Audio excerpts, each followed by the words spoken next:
Nigeria is a multi-ethnic and multi-religious society, and these cultures and religions are so close together that they sometimes overlap or even merge. Today on the show, we will be looking at how to navigate the waters of Christianity and tradition, and we have a very special show for you today.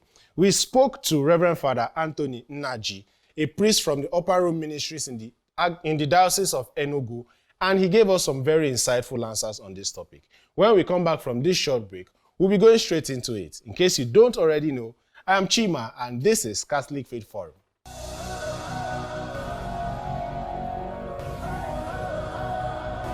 So today on the show, we're going to be looking at the issue of Christianity and tradition, and it is something that a lot of people still can't find a balance around. There are lots of people who are tempted to go the traditional way in a lot of things, and it conflicts with their Christian beliefs. First things first, I would like to say that everybody was born as a Christian or as a Muslim or into any religion that they currently practice, and they were also born into an ethnicity. And both of these have their own customs and traditions that they have to adhere to be full members of these bodies. So like myself, I'm an Igbo person, and I'm born into a lot of traditions that are peculiar to the Igbo people. We have the Yoruba culture, we have the Hausa culture, and not just the Wazobia in Nigeria. We have over 500 ethnicities in Nigeria, and each of them have their own unique culture. However, a lot of us are also Christians, which means that despite our various differences, we are all united under one culture of Christianity. And we've tried as much as possible to inculcate a lot of these cultures and traditions into our practice of Christianity. That's why you have drums, that's why you have different dances in the church when we're celebrating or when we're also looking at the liturgy. Father has some interesting thoughts on this, and let's listen to what he has to say right now. You see, the church talks so much today about ecumenism. If we get in the area of ecumenism, it's about trying to find something good here and something good there that is not there, that is not completely against Christian precept and concepts, and try to marry them. Ecumenism does not mean syncretism, because people must distinguish between syncretism and ecumenism. In ecumenism, the church is looking at the good things in those religions and those other beliefs or faith practice.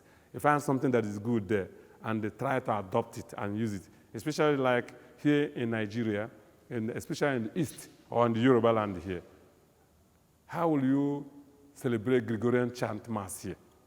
How will a Yoruba man look at it? How will an Igbo man look at it? But when you beat drums in the church, you find that people are aglo, people are alive. See, this culture of dancing, this culture of high life music that African people are used to, when you bring it inside the church becomes more lively. That's why I find that the African church seems to be more lively than the European church, because this is their culture. Their culture is a culture of loneliness, one-on-one. You do your thing alone. But here in our culture, it's a culture of a community. It's a culture of a community consciousness. So you can bring these things that are good there inside the faith and marry them. The church calls this ecumenism. But what is going on now that is not really ecumenism, it's syncretism.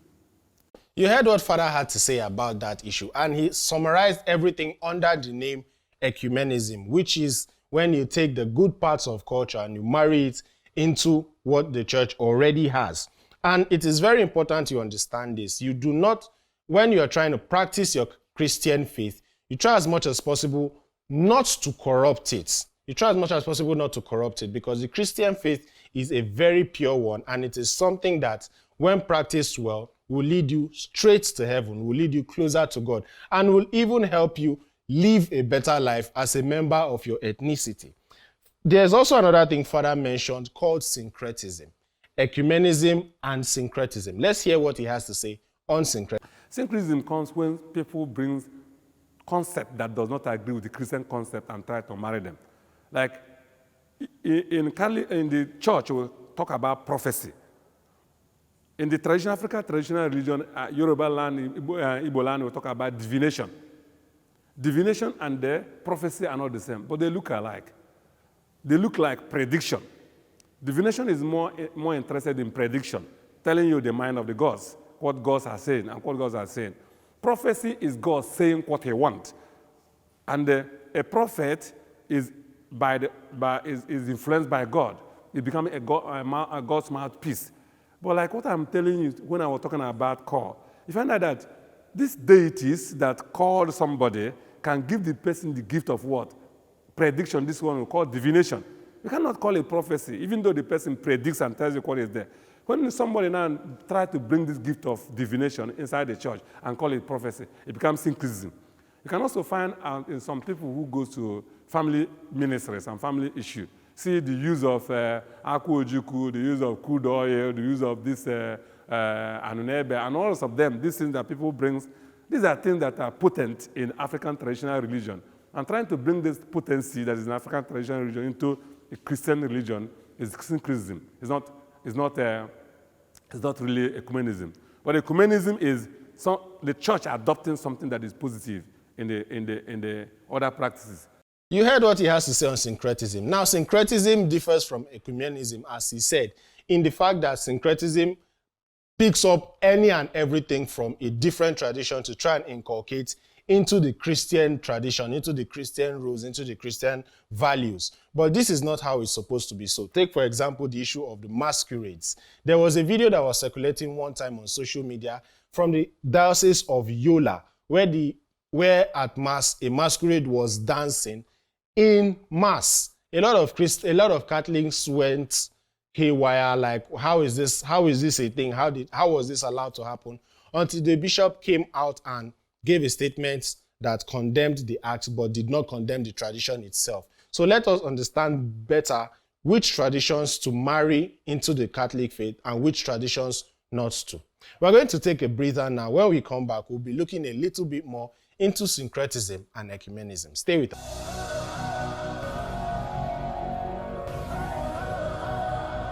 We have a very insightful video from Father Anthony Nnaji from the Upper Room Ministries in Enugu Diocese, giving his very wonderful insights on the topic. And we've been discussing this so far on today's episodes. If you've missed any part of the episode, don't worry, I'll let you know how to catch up with all the parts you've missed later in the show. All right, before we went on break, we were looking at the issue of ecumenism and syncretism. On this issue of ecumenism, Father Anthony has a very interesting story from the Diocese of Enugu to share with us. Let's listen to him. In Enugu Diocese, in 1982, Enugu Diocese have a synod. A synod captured ecumenism. In that very synod, they defined ecumenism as in three ways. So there are cultures that are good in and out. Good in and out, which means there is nothing inside it that is intrinsically what evil. And they name something like marriage. Marriage is a good thing that is there. The church can't kick against marriage. That because it's a concept that is there, is acceptable, and there's nothing wrong inside marriage. So there are some cultural facts that are cultural. There are some culture that are same practices that are evil inside, but outside looks good. Outside it looks good, but inside the main principle there is what? Evil. The church says we can't deal with this one because the main reason why that thing is done is what? Evil, like idolatry. There is no way you can make anything. There are some Christian African feasts that portrays idolatry. The main target of those feasts is what? Is idolatry. But the physical thing, the masquerade that they used to do what? Rejoice, the dancing and all that around it are good. But the main purpose of that feast is what? Evil, because it's idolatry. The church says there's nothing they can do about it because you can't revive it. And the third one, they say there are some of the things that are inside good, but outside what? Not good. Those ones that are inside good, you can adopt it. And those things that are outside of it, which are not the main reason why it is done, you remove those things. That's why in Enugu there was a time that the church started talking about having Christian titlement. And the Christian titlement is just about trying to remove that. Paganism is not the real concept of Ozo. The real concept of Ozo is a man who says the truth, a man who stands by the truth, a man who will be able to stand and defend truth by every time. So that the worship that they do and sacrifice they do does not have anything to do with that concept, that they can come down to make the sacrifice in the church. That's why we have the Christian also there. Find out that when you do that, that's what we call ecumenism. And it goes really to the heart of the thing. But anything outside that is done syncretism, and it doesn't work really. There is a new right we have in any good diocese now that if you want to marry on the day of your palm wine carrying, we do that, do it.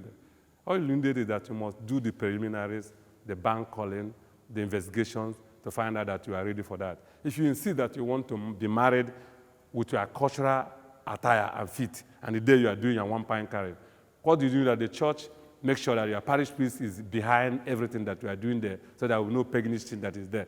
So the church comes there to receive the concept there. It doesn't need to come to the church to do that if you want. That is what we call ecumenism, really. You've heard it all. There are things that are intrinsically good and extrinsically evil, and there are things that are extrinsically good and intrinsically evil. This is exactly how the church picks and chooses which cultures, which customs, which traditions from the local communities that they can inculcate. Take, for example, marriages. Marriage is intrinsically good, but some cultures practice it in a way that is not good, which means their practice of marriage is extrinsically evil. So the church picks that intrinsic part of it and marries it into the church and makes it a holy union, a holy matrimony. And in the Diocese of Enugu, Father Anthony also let us know that you can even have your wedding, you can even have your sacrament of holy matrimony celebrated even during your palm wine carrying ceremony. So these are some of the things that the church considers before they bring in customs and traditions from the various localities where it is domiciled. Another point I would like us to understand is that you cannot pick and choose Christian traditions that you want to adhere to as a Christian. The fact that you decided to practice this faith means one thing, that you are bound by its rules and you have to live by everything that you have been dictated to live by. All the tenets, all the dictates, all the commandments, all the teachings, all the catechisms of the church are for you to abide by, because they are not just rules and regulations that are stifling you. You always find out that if you live by all of these principles, it not only helps you become a better member of the church, which helps the body of Christ function well, it also helps you to better understand your own customs and traditions and see where you can effect any change, if there's any need to be changed, or see where you can practice them in such a way that gives it more meaning to your life. So a lot of people like to ignore certain parts of the Christian tradition. They like to pick and choose. They like to cherry pick the ones that they believe is best for them. But this is not so. This is not the life of a Christian. The life of a Christian is one of total submission to the will of God. And the will of God is perfect. The will of God is one that only has our best intentions at heart. God does not have anything evil against us. God wants us to be perfect just as He is perfect. And when we practice our Christian faith the way it should be practiced, it's definitely going to make us as perfect as our Heavenly Father is. Some people like to, they like to ignore the fact that there's something called the sacrament of confession, and then because their idea is that when they pray to God, God will answer them, and then they find it difficult to go and tell a man their sins, which is not supposed to be so. As long as you're a Christian and a practicing Catholic, you should actually take advantage of the sacrament of reconciliation, which is confession. There are a lot of benefits here, but you make sure you catch up on the episodes where we talked about the sacrament of reconciliation on our YouTube channel. There are also a lot of other practices that Christians like to pick and drop, but this is telling you that you do not have the liberty to choose which traditions you adhere to. But with your local traditions, you could decide not to get married, or you could decide not to perform burial rites in certain ways, or you could decide to drop whichever ones you want to drop. It's not the same thing with the Christian tradition. Please make sure you take note. And on a final note, your Christian faith should always come first. Your Christian faith should always come first because it is the one that leads you closer to God.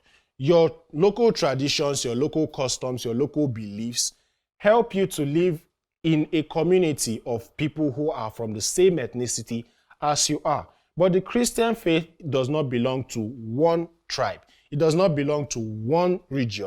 It does not belong to one section of the community. It belongs to us all because it was given to us by God, which means that it is universal and everything you do affects the general body of Christ. So you should make sure that you put your Christian faith first. If it's going to clash with your religion, or if it's going to clash with your tradition, rather, it means that there is something wrong in that particular practice which it clashes with. For example, marriages.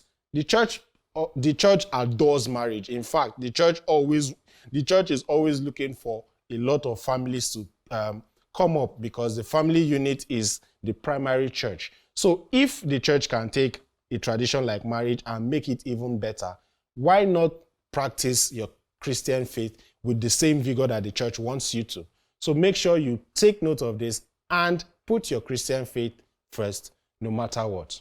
Thank you so much for listening to me go on, and I'm very sure that you also enjoyed the contributions from Reverend Father Anthony Nnaji on this issue of Christianity and tradition. In case you miss any part of the show, you can catch it up on our YouTube channel, Dominican Media Presents, where this episode and other episodes of the show will be broadcast for your viewing pleasure. Before we go, let's move over to the Know Your Faith team for today's episode of Know Your Faith. Stay with us.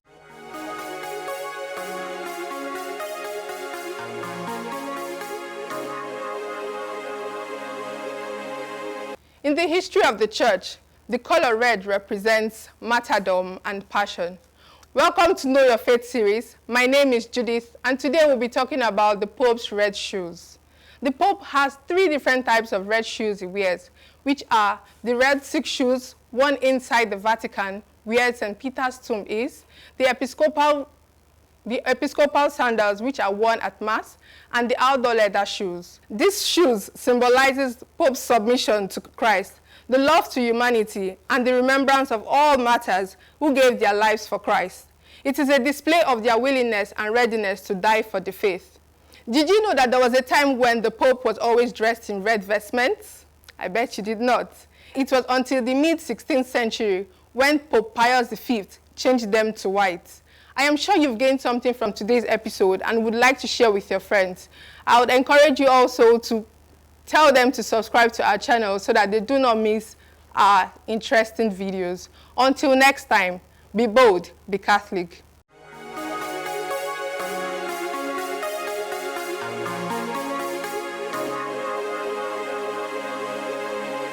Thank you so much to the Know Your Faith team for that wonderful episode. I hope you've been able to pick 1 or 2 things from everything that we have been given by the Know Your Faith team. Our saint of the week is Saint Gregory of Nyssa. Saint Gregory of Nyssa lived from the year 330 AD to 395 AD, and he is one of the younger siblings of Saint Basil the Great. Remember that very, very lovely family that gave the church a lot of saints? Yes, he's one of them. Saint Basil the Great's younger siblings, 4 of Saint Basil the Great's younger siblings, including Saint Gregory of Nyssa, are canonized saints, and their mother and father are also canonized saints. Before entering the monastery of his brother, Saint Basil the Great, Gregory was a rhetorician. A rhetorician is one who writes rhetorics. He became the bishop of Nyssa around 372 AD, but came under fire from the Arian movement, who accused him of mismanagement of the diocese and deposed him in 376. But 2 years later, he was vindicated and restored to his former position, and he continued to do his bit to grow the church. In 394, he attended a synod in Constantinople and is thought to have died shortly after that, because that is when the mention of him in the church's documents ceases. His best known works are the Catechetical Oration, the Life of Moses, and the life of Saint Macrina, who is his sister and one of the saints from that great family. Our traditions help us coexist with people, but God's traditions, which is the Christian traditions, help us to become closer to him, and that is what we aspire to in life. So make sure that you find a good balance so that you can live with people and also do not affect the body of Christ. Thank you once again for staying tuned to this episode. And if you want to support us, if you want to help us to keep creating contents like this, which you would love and which will edify your soul, call the number showing on your screen right about now. And you can also visit our website, dominicanmediang.com, to see more options on how you can partner with us to keep creating lovely content. Until we come your way with another episode of Catholic Faith Forum, keep being saints in jeans and shirts.